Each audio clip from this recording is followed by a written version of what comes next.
हम आज पढ़ने जा रहे हैं डी फार्मा का एक सब्जेक्ट सोशल फार्मा, जिसका टॉपिक हमारा भी कंटिन्यू में है scope of social pharmacy in improving public health. मतलब कि इम्प्रूवमेंट करने के लिए पब्लिक हेल्थ में क्या क्या स्कोप हो सकते हैं किसका फार्मेसी। तो इसमें हमारा फर्स्ट पॉइंट क्या हो जाएगा, it is termed as discipline concern. मतलब कि इसको हम सोशल फार्मा को डिसिप्लिन बोलते हैं, मतलब कि अनुशासन के तौर पर लेते हैं। अब इसे क्यों लेते हैं, within the behaviour science related to the use of medicine by consumer as well as health care professional.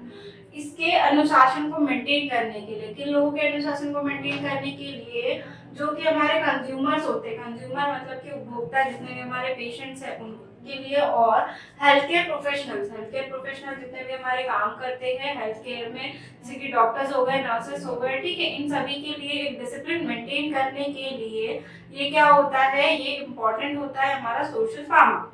ठीक है, अब सेकंड पॉइंट हो जाएगा, it also includes pharmaceutical administration areas.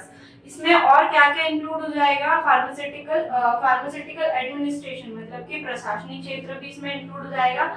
इसमें की क्या आता है हमारा pharmacy management and marketing. Pharmacy मतलब कि जितनी भी हमारी दवाइयाँ मेडिकेशंस होती है फार्मेसी में, उसकी मैनेजमेंट करना, उसकी देखरेख करना और उसकी मार्केटिंग करना। मार्केटिंग मतलब कि उसको प्रमोट करना, जो मार्केट है हमारा फार्मेसी का उसमें लेके आना, ठीक है। तो इसके लिए भी ये क्या वर्क करता है। अब इसके बाद में क्या है, patient oriented roles. Patient oriented मतलब कि हमारे पेशेंट पे ही फोकस होना चाहिए, उसी से ओरिएंट करना चाहिए, उन्हीं के ऊपर हमारा मेन फोकस होना चाहिए। अब इसमें क्या रोल्स हो जाएंगे, लाइक मेडिकेशन अधेरेंस मतलब कि मेडिकेशन की देखरेख करना, काउंसलिंग करना, पेशेंट की काउंसलिंग करना, कौन सी मेडिसिन उनको लेनी चाहिए, नहीं लेनी चाहिए, किस टाइम पे लेनी चाहिए, ठीक है। उसके बाद में होम मेडिसिन रिव्यू मतलब कि जो मेडिसिन उनके पास में है उसका रिव्यू देना, समीक्षा करना कि कौन सी मेडिसिन क्या होती है, किस टाइप से हम यूज कर सकते हैं और कब यूज नहीं कर सकते। और उसके साथ में फोकस ऑन पेशेंट सेंट्रेड रोल मतलब कि इसका पूरा फोकस क्या होना चाहिए, पेशेंट के ऊपर ही होना चाहिए।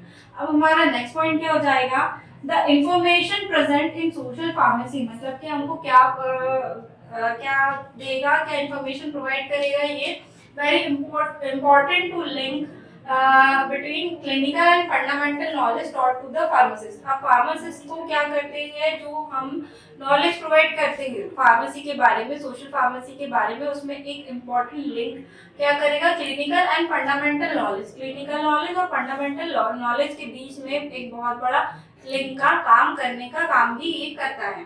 अब फिर पॉइंट जाएगा, a proficient pharmacist is certified to incorporate his her knowledge and social or communication skills for improving patient behavior, treatment outcomes and disease management। अब जो एक सर्टिफाइड फार्मासिस्ट है वो क्या करने का काम करेगा, उसकी कम्युनिकेशन स्किल्स को यूज करेगा किन चीजों को इम्प्रूव करने के लिए, पेशेंट बिहेवियर को इम्प्रूव करने के लिए कि पेशेंट का बिहेवियर किस तरीके से हम और ठीक कर सकते हैं, उनको मेडिसिन खाने के लिए हम कैसे बोल सकते हैं, ठीक है। और ट्रीटमेंट आउटकम्स, जो हमारी ट्रीटमेंट चल रही है उसके आउटकम्स क्या है, क्या निकल के आ रहा है सामने से, कुछ अच्छा रिव्यू मिल रहा है या नहीं मिल रहा है, या उनको उस चीज से एलर्जी हो रही है, वो रिव्यू पता करने के लिए। और डिजीज के मैनेजमेंट करने के लिए भी। तो ये हमारे क्या हो जाएंगे, स्कोप्स हो जाएंगे किसमें, पब्लिक हेल्थ सेक्टर में, ठीक है। अब मिलते हैं हम लोग नेक्स्ट वीडियो में।